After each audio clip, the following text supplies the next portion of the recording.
हर साल लगभग 14 से 15 क्वेश्चन ज्योग्राफी से आते हैं, जो आपकी 6 से लेके 10 तक की एनसीईआरटी है।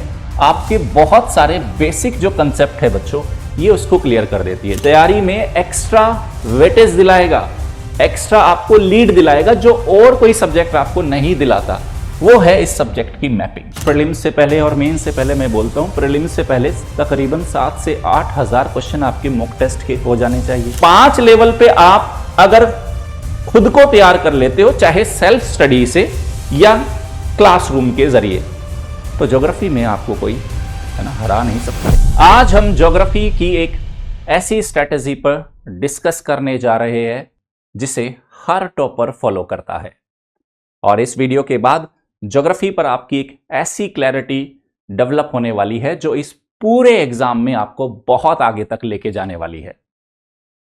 तो शुरुआत करने से पहले सबसे पहले हम एक मिथ को तोड़ेंगे जो कि ज्योग्राफी को लेकर ज्यादातर बच्चों का होता है। ज्यादातर बच्चों का मानना यह होता है कि ज्योग्राफी क्या है, रट्टा प्लस मैप्स और बहुत सारे कंफ्यूजिंग कॉन्सेप्ट्स। दरअसल ये पूर्णतः निराधार है। प्रॉब्लम सब्जेक्ट के साथ नहीं है, प्रॉब्लम है आपकी अप्रोच के साथ। और अगर आप 12वीं पास आउट है या कॉलेज गोइंग स्टूडेंट है तो यकीन मानिए ज्योग्राफी में आप बहुत अच्छा कर सकते हो, और ये पूरा सब्जेक्ट आपकी तैयारी को एक बेहतरीन डायरेक्शन देता है, एक कॉन्फिडेंस देता है। तो सबसे पहले बात करते हैं इस विषय के वेटेज को लेकर कि इस पूरे एग्जाम में ज्योग्राफी का वेटेज क्या है। तो अगर मैं बात करूं, एग्जाम के 3 चरण है यूपीएससी एग्जाम के, प्रीलिम्स, मेंस और इंटरव्यू। अगर बात करें प्रीलिम्स की, तो अगर आप पिछले 10-15 साल के यूपीएससी प्रीलिम्स के पीवाईक्यूज उठाकर देखोगे तो आपको बच्चों ये देखने को मिलेगा कि हर साल लगभग 14 से 15 क्वेश्चन ज्योग्राफी से आते हैं। और ज्योग्राफी के क्वेश्चंस की खास बात यह है कि वो मैक्सिमम क्वेश्चन कंसेप्ट बेस्ड है। एक बार अगर आपका कंसेप्ट क्लियर हो गया तो क्वेश्चन के गलत होने की कोई गुंजाइश ही नहीं है। दूसरा, प्रीलिम्स में एक फायदा ज्योग्राफी से आपको यह मिलेगा कि इस विषय का एनवायरनमेंट सब्जेक्ट के साथ ओवरलैप है, और अगर एनवायरनमेंट और ज्योग्राफी दोनों को शामिल कर दिया जाए तो यूपीएससी प्रारंभिक परीक्षा में से 100 प्रश्न में से लगभग 30 से 35 क्वेश्चन ज्योग्राफी और एनवायरनमेंट से ही आते हैं। अगर आपको एनवायरनमेंट पे भी अगर ऐसी कोई भविष्य में वीडियो चाहिए तो मुझे कमेंट सेक्शन में जरूर बताना। आज हम बात करेंगे केवल ज्योग्राफी पे। तो प्रारंभिक परीक्षा में आपने इसका वेटेज देखा, फिर बात करते हैं मेंस एग्जाम में। मेंस एग्जाम में ज्योग्राफी आपको कहां कहां हेल्प करती है। अगर बात करें मेंस के जीएस पेपर 1 के, तो वहां 3 सब्जेक्ट होते हैं जीएस पेपर 1 में, ज्योग्राफी, हिस्ट्री और सोसाइटी, और 250 नंबर का वो पेपर होता है, और उस 250 नंबर में से 100 नंबर सिर्फ ज्योग्राफी के ही होते हैं। तो पिछले 15 साल के, 10 साल के आप क्वेश्चन पेपर उठा के देखोगे तो आपको ये पूरा ट्रेंड समझ में आएगा। उसके साथ ही साथ जीएस पेपर 3, अगर हम बात करें मुख्य परीक्षा का जीएस पेपर 3, तो वहां पर कृषि नाम से एक टॉपिक है, एग्रीकल्चर नाम से, और वो टॉपिक आपका तभी कमांड में आएगा जब आपकी ज्योग्राफी बहुत अच्छी है। उसके बाद अगर बात करें एसे राइटिंग की, तो हर साल आप देख सकते हैं बच्चों, पिछले 7-8 साल के पीवाईक्यूज उठा के देखो, यूपीएससी जो एसे पूछ रहा है उसमें से 1 से 2 एसे ऐसे होते हैं जो ज्योग्राफिकल बैकग्राउंड के होते हैं। तो ज्योग्राफी स्ट्रांग है तो आपका एसे में भी शानदार नंबर आ सकता है। वहीं इस परीक्षा का जो अंतिम पड़ाव है इंटरव्यू, इंटरव्यू में भी आपके बेहतरीन मार्क्स दिलाने में ज्योग्राफी आपको हेल्प कर सकता है। जरा सोचिए कि कितने सारे टॉपिक आप करंट अफेयर के ऐसे पढ़ते हो जो ज्योग्राफी से रिलेटेड है। अगर हम अभी की बात कर ले कि जो यूएसए, इजराइल और ईरान का जो टेंशन चल रहा है, गल्फ कंट्रीज का जो पूरा का पूरा आप न्यूज़ देख रहे हो, कहीं ना कहीं उसके पीछे ज्योग्राफी सबसे बड़ा रोल प्ले कर रही है। आप स्ट्रेट ऑफ हॉर्मुज की बात करते हो, कई बार आप मेडिटेरेनियन सी की बात करते हो, इंडियन ओशन की जियोपॉलिटिक्स की बात करते हो, तो ये सारे मुद्दे ज्योग्राफी की जैसे ही आपको क्लैरिटी आएगी तो आपका अल्टीमेट लेवल का अंडरस्टैंडिंग होगा जो आपको इंटरव्यू में बहुत ज़्यादा हेल्प करेगा। तो कुल मिला के अगर मैं ये कहूँ कि सब्जेक्ट एक है लेकिन वो आपको परीक्षा में 3 जगह पर, तीनों स्टेज पर आपको हेल्प कर रहा है। तो इस विषय की एक ऐसी कोर स्ट्रेटजी आपके पास होनी चाहिए जो आपको तैयारी में बहुत आगे तक लेकर चले जाए। तो उसी पे हम आज बात करने वाले हैं। बात करते हैं कोर स्ट्रेटजी कि इस पूरे सब्जेक्ट को लेकर आपकी स्ट्रेटजी क्या हो, कैसी हो, कि आपसे किसी भी लेवल पर कोई चूक ना हो और ये सबसे ज्यादा स्ट्रॉन्ग सब्जेक्ट आपका बन जाए। तो इस पूरी स्ट्रेटजी को मैंने 5 स्टेप्स में आपके लिए रखा है। सबसे पहले जो हमारा पहला स्टेप है वो है ज्योग्राफी के फाउंडेशन को स्ट्रॉन्ग करना। अगर आपने इस विषय का स्ट्रॉन्ग फाउंडेशन बना लिया तो ये आपको आगे चल के एडवांस कंसेप्ट को समझने में, PYQs को सॉल्व करने में, आंसर राइटिंग में और करंट अफेयर से कोरिलेट करने में आपको बहुत हेल्प करेगा। तो ज्यादातर बच्चे पूछते हैं कि सर फाउंडेशन के रूप में ज्योग्राफी के लिए हम किस सब्जेक्ट को पढ़े, किन बुक्स को पढ़े, किन NCERTs को पढ़े, नोट्स कैसे बनाएं। ऐसे बहुत सारे सवाल होते हैं बच्चों के, जिस पे मैं अभी बात करने वाला हूं आप लोगों के सामने। तो अगर मैं बात करूं कि फाउंडेशन को स्ट्रॉन्ग कैसे बनाओ, तो सीधा सा उत्तर है बच्चों कि हम बात करेंगे NCERTs की। अब NCERT को लेके भी बच्चों के बहुत सारे डाउट्स होते हैं कि सर NCERT नए वाली पढ़े या पुराने वाली पढ़े, कौन कौन सी क्लासेस की पढ़े।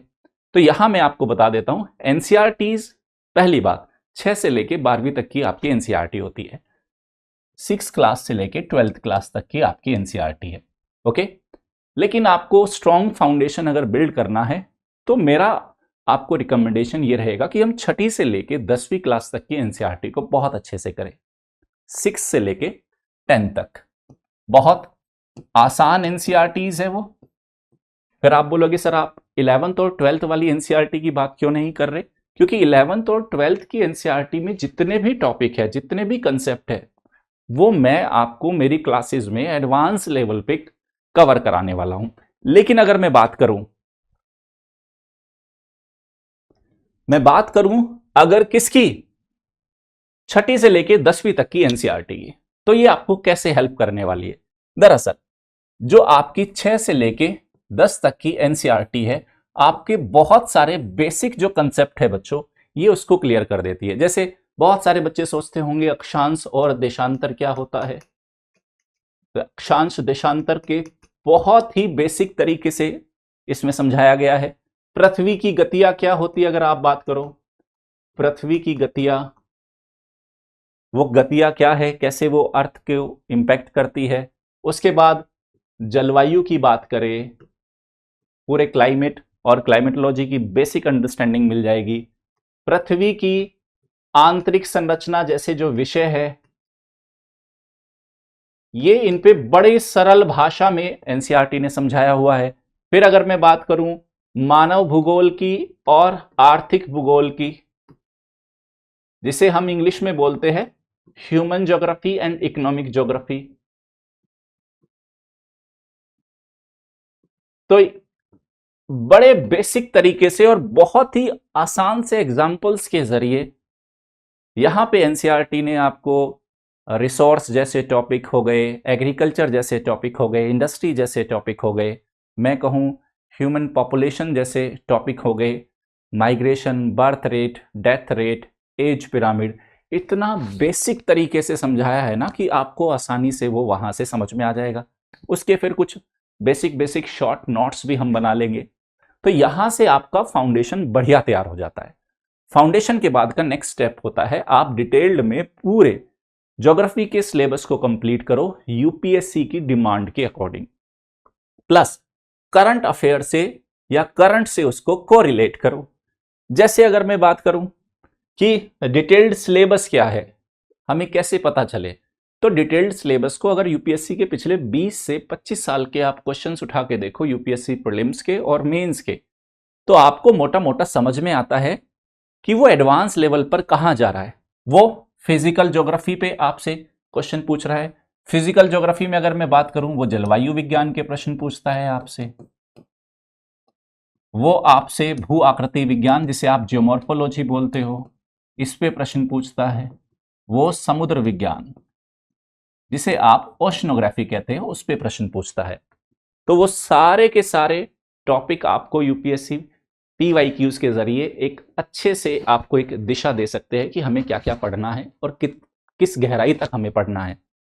फिर बात करते हैं मानव भूगोल और आर्थिक भूगोल की। जैसे मैंने आपको बताया, इंडस्ट्रीज हो गई, एग्रीकल्चर हो गया, ट्रांसपोर्ट हो गया, ट्रेड हो गया, ह्यूमन पॉपुलेशन हो गया, माइग्रेशन हो गया, डेमोग्राफी हो गई। ऐसे बहुत सारे टॉपिक है जो ह्यूमन और इकोनॉमिक ज्योग्राफी के अंदर आप पढ़ने वाले हैं। उसके बाद आता है इंडिया की, इंडिया ज्योग्राफी के बारे में भी। जो आपने पूरा फिजिकल ज्योग्राफी आप पढ़ रहे हो, तो इंडिया के रेफरेंस में इंडिया की क्लाइमेट को पढ़ना है, इंडिया की जियोमॉर्फोलॉजी को पढ़ना है, इंडिया के वाटर रिसोर्सेज को पढ़ना है। फिर अगेन इंडिया के रेफरेंस में आपको इंडिया का ह्यूमन ज्योग्राफी, इंडिया का इकोनॉमिक ज्योग्राफी, ये आपको ऐसे प्रिपेयर करना है। और इस तैयारी में एक और बेहतरीन, जिसको हम कहते हैं ना, आपको तैयारी में एक्स्ट्रा वेटेज दिलाएगा, एक्स्ट्रा आपको लीड दिलाएगा, जो और कोई सब्जेक्ट आपको नहीं दिलाता, वो है इस सब्जेक्ट की मैपिंग। मैपिंग को लेके भी बहुत सारे बच्चे कई बार कंफ्यूज हो जाते हैं, लेकिन मैपिंग को हम कैसे करेंगे इस पे भी मैं आपको बताऊंगा कि मैपिंग को करने का तरीका क्या है। क्योंकि बहुत सारे बच्चों को मैपिंग से डर लगने लगता है, लेकिन आज के सेशन के बाद आपको डर नहीं लगेगा। तो ये सारे जैसे टॉपिक है जो हम एडवांस ज्योग्राफी में पढ़ते हैं, इसके अंदर के बहुत सारे सब टॉपिक्स भी आएंगे। आपकी यहां अप्रोच क्या होनी चाहिए? अगर आप यूपीएससी के पीवाईक्यूज को देखोगे बच्चों, तो आपको क्या देखने को मिलेगा कि ये जो पूरा डिटेल्ड सिलेबस है, अगर आप इसको करंट से लिंक कर ले गए तो कहानी बदल जाएगी। करंट से लिंक करने का मतलब क्या है? फॉर एग्जाम्पल, आपने मुझसे क्लाइमेटोलॉजी पढ़ा, लेकिन आपने देखा कि मॉनसून सीजन आ गया। मॉनसून सीजन आने के बाद मानसून के पैटर्न पे आपको करंट अफेयर में बहुत कुछ देखने को, सुनने को मिल रहा है। तो आपने क्या करना है, इमीडिएटली जैसे ही मानसून का टॉपिक करंट अफेयर में अपने नोट्स उठाओ और फटाफट वहां से आप पूरे मानसून वाले टॉपिक को रिवाइज कर लो। करंट अफेयर में अगर कोई साइक्लोन आ गया, फटाफट आप अपने नोट्स उठाओ, देखो कि साइक्लोन वाला टॉपिक क्या है और उसको करंट से कोरिलेट कर दो। अभी सपोज करो हीट वेव की बात चलती है कि उष्ण लहर, लू चल रही है, तो फटाफट ज्योग्राफी के नोट्स उठाओ, देखो हीट वेव क्या होता है, डेफिनेशन क्या है, कैसे इंपैक्ट होता है, कैसे बच सकते हैं। इमीडिएटली वो आपका कोरिलेट हो जाएगा। तो इस सब्जेक्ट की सबसे ज्यादा खास खूबी ये है कि ये आपका करंट से कोरिलेट हो जाता है। ओके, तो इस तरीके से आपको करंट से लिंक करोगे तो यूपीएससी प्रीलिम्स और यूपीएससी मेंस के क्वेश्चन ऐसे चुटकियों में सॉल्व होंगे। प्रॉब्लम कहां आ जाती है, हम इन स्टैटिक टॉपिक को बिल्कुल अलग रखते हैं और करंट हमारा बिल्कुल अलग चलता है। लेकिन अगर आप दोनों को कोरिलेट कर दोगे तो अल्टीमेट लेवल की आपकी कमांड और अंडरस्टैंडिंग आपकी डेवलप होने वाली है यहां पे। ठीक है बच्चों, तो आप समझ रहे हो कितना सब कुछ है, कितना सब कुछ है। और अगर आपने ये ढंग से सब कुछ कर लिया तो कहानी शानदार हो जाएगी। उसके बाद आता है पीवाईक्यूज प्रैक्टिस और रिवीजन की बात, आंसर राइटिंग की बात और मैथ की बात। अगर देख रहे हो आप, स्टेप बाय स्टेप अगर आप चलोगे तो कहीं कोई दिक्कत नहीं आएगी। नेक्स्ट आता है पीवाईक्यूज प्रैक्टिस और रिवीजन वाला पॉइंट। तो देखो, आप जब भी पढ़ाई कर रहे हो, चाहे फाउंडेशन लेवल पे पढ़ रहे हो या आप एडवांस लेवल पे आप पढ़ रहे हो, आपकी एक जिम्मेदारी बनती है कि आप पीवाईक्यूज को, आपके पास यूपीएससी प्रीलिम्स और मेंस के पीवाईक्यूज होने चाहिए, लगातार देखते रहे, लगातार उनको अटेम्प्ट करते रहे। उसके बाद एक अच्छी खासी आप प्रैक्टिस कीजिए। प्रैक्टिस के लिए अगर आपने कोई कोर्स ज्वाइन किया है तो उस कोर्स के जरिए आप रेगुलर अपने टॉपिक्स पे प्रैक्टिस कर सकते हैं। ओके, तो तकरीबन प्रीलिम्स से पहले और मेंस से पहले मैं बोलता हूं, प्रीलिम्स से पहले तकरीबन 7 से 8 हजार क्वेश्चन आपके मॉक टेस्ट के हो जाने चाहिए। और तकरीबन अगर आपने सारे विषय के मिला के 500 से 1000 क्वेश्चन मेंस के लिख लिए तो मजा आ जाएगा आपकी तैयारी में। ओके, और रिवीजन पे अगर आपने रिवीजन का एक ऐसा तरीका डेवलप करो कि आपका वो सब्जेक्ट आपकी टिप्स पे आ जाए। समस्या क्या होती है, आप एक टॉपिक पढ़ते हो, कल दूसरा पढ़ोगे, परसों तीसरा पढ़ोगे, पुराने टॉपिक को भूलना शुरू कर देते हो। तो पढ़ाई का एक ऐसा रूटीन हो और एक ऐसा मेथड हो कि आपका रिवीजन भी डेली बेसिस पे होता रहे। आगे बढ़ते रहो तो पुराने वाले को याद भी करते रहो। ठीक है, उसमें आपके शॉर्ट नोट्स आपको बड़ी हेल्प करने वाली है, उसमें आपके पीवाईक्यूज हेल्प करेंगे, उसमें आपकी प्रैक्टिस आपको हेल्प करेगी। तो अगर इस तरीके से आप आगे बढ़ा रहे हो अपनी तैयारी को और इतना सब कुछ आप लेके चल रहे हो। तो यहां मैं आपको बता देता हूं, आपकी तैयारी एक ऐसी और इस तरह से होनी चाहिए कि आपका एडवांस लेवल बड़ा स्ट्रांग हो, आपका पीवाईक्यूज प्रैक्टिस और रिवीजन पे जबरदस्त आपकी कमांड हो। तो आपके इसी मजबूती को देने के लिए हमने भी एक कोर्स बनाया है। तो देखो बच्चा, अगर आप में से किसी बच्चे को लगता है कि इतना सब कुछ जितना मैंने अभी तक डिस्कस किया आप खुद से कर सकते हो, तो बहुत अच्छी बात है। लेकिन ज्यादातर बच्चों के साथ समस्या क्या होती है, क्या पढ़े, कितना पढ़े, कोरिलेट कैसे करें, करंट से कैसे लिंक करें, सब्जेक्ट के अंदर कॉन्फिडेंस कैसे बिल्ड करें, ये बड़ी प्रॉब्लम हो जाती है तैयारी के साथ। तो आपके जो बहुत ही कीमती 1 साल 2 साल 3 साल ऐसे ही निकल जाते हैं, जबकि उसी समय में आप बेहतरीन तरीके से अपनी तैयारी को फॉर्म दे सकते थे। तो हमने उसके लिए एक प्रारंभ 2029 बैच बनाया है, जो 12वीं पास बच्चों के लिए या कॉलेज गोइंग बच्चों के लिए है, जिसमें हम हिंदी माध्यम और इंग्लिश मीडियम दोनों में लेके आ रहे हैं। 3 साल का ये बैच है, प्रीलिम्स, मेंस और इंटरव्यू हर लेवल पे आपको बिल्कुल वैसे ही तैयार करा रहे हैं जैसा कि मैं आपको स्ट्रेटेजी बता रहा हूं। मात्र 32,999 रुपए का एक कोर्स है 3 साल का। तो जो मैंने बात की प्रीलिम्स, मेंस और इंटरव्यू, ये जो हमारा तरीका है यहां पे प्रीलिम्स और मेंस और इंटरव्यू को कवर कराने का, सेम वही तरीका है। फाउंडेशन हम तैयार कराते हैं आपका, उसके बाद एडवांस लेवल पे तैयार कराते हैं, करंट से कोरिलेट कराते हैं, पीवाईक्यूज आपको कराते हैं, डेली बेसिस पे आपको DMP daily mains practice, DPP daily prelims practice, वो हम प्रैक्टिस मोड में करा रहे हैं। साथ के साथ आपको, क्योंकि जो टेस्ट हो रहा है वो आपको रिवीजन के लिए बाउंड करता है कि आपको आज के टॉपिक के बाद कोई ना कोई आपको क्वेश्चन मिलने वाले हैं, तो आपका रिवीजन करना मैंडेटरी हो जाता है। और उसके बाद क्लासेस के अंदर हम बहुत सारी स्ट्रेटेजी, नोट्स मेकिंग की, रिवीजन की बच्चों को बताते ही रहते हैं। फिर मैं चौथे लेवल की बात करूंगा, आंसर राइटिंग। तो आंसर राइटिंग मैं ये कहता हूं ये आपकी डेस्टिनेशन तय करता है, फाइनल डेस्टिनेशन, क्योंकि मुख्य परीक्षा बड़ा वेटेज है और अंतिम जो आपकी मेरिट है उसमें मुख्य परीक्षा का बड़ा रोल है। तो जो बच्चा मुख्य परीक्षा को जितना बेहतरीन तरीके से तैयार कर लेगा वो उतना, कहते हैं, लंबी रेस का खिलाड़ी है। तो पूरा आंसर राइटिंग पे मैं आपको बोलता हूं, अगर आपने सारे पीवाईक्यूज कर लिए और डेली बेसिस पे जो आपको हम अपने कोर्स में भी करा रहे हैं डीएमपी, और अगर आप कोर्स नहीं ले सकते, नहीं कर सकते और आपको लगता है खुद का डिसिप्लिन आपको बहुत अच्छा है, रोजाना 1 से 2 क्वेश्चन आप लिख लोगे, तो आपको रेगुलर आंसर राइटिंग करनी है, उसका इवैल्यूएशन भी करना है। और ज्योग्राफी को जो बाकी सब्जेक्ट से बिल्कुल अलग बनाता है वो है मैप्स, और मैं इसको कहता हूं ये आपकी तैयारी के अंदर एक गेम चेंजर के जैसा है। गेम चेंजर, हर साल यूपीएससी प्रीलिम्स में आप देख लो 5 से 6 क्वेश्चन मैपिंग बेस्ड है, कोई खास थ्योरी नहीं है। आपको मैप देखना आता है, उसकी प्रैक्टिस करना आता है, आपको पता है किन चीजों को फोकस करना है, कैसे फोकस करना है, तो वो, मैं तो ये कहता हूं मुफ्त के नंबर है वो। और मुख्य परीक्षा के अंदर भी ज्योग्राफी आपको एक खास एडवांटेज देता है, यहां मैप्स, डायग्राम, फ्लो चार्ट, जो आपके आंसर को बाकियों से बिल्कुल यूनिक बना सकता है बच्चों। तो अगर आपने इन 5 लेवल पे काम कर लिया, आपने फाउंडेशन स्ट्रांग बना लिया, डिटेल्ड सिलेबस और करंट से उसको लिंक कर लिया, पीवाईक्यूज प्रैक्टिस और रिवीजन मोड आपने बेहतरीन तरीके से मेंटेन कर लिया, आंसर राइटिंग पे आपने कमांड कर लिया, और मैप जो गेम चेंजर है, और मैं इसको गेम चेंजर मेरी क्लासेस में बना देता हूं, क्योंकि एडवांस लेवल पे, फाउंडेशन लेवल पे, और ये सारा जो 5 के 5 लेवल है ये मेरी क्लासरूम का पार्ट है बच्चों। ज्योग्राफी आप पढ़ते तो आपको ज्योग्राफी फील होना शुरू हो जाती है, आपको दिखता है सब कुछ मेरी क्लासेस में। तो 5 लेवल पे आप अगर खुद को तैयार कर लेते हो, चाहे सेल्फ स्टडी से या क्लासरूम के जरिए, तो ज्योग्राफी में आपको कोई, है ना, हरा नहीं सकता। एक ऐसा विषय है, मैंने बताया था ना, प्रीलिम्स, मेंस और इंटरव्यू तीनों में आपको बहुत आगे तक लेके जाएगा। ये आपकी रैंक, ये आपका कैडर डिसाइड करता है।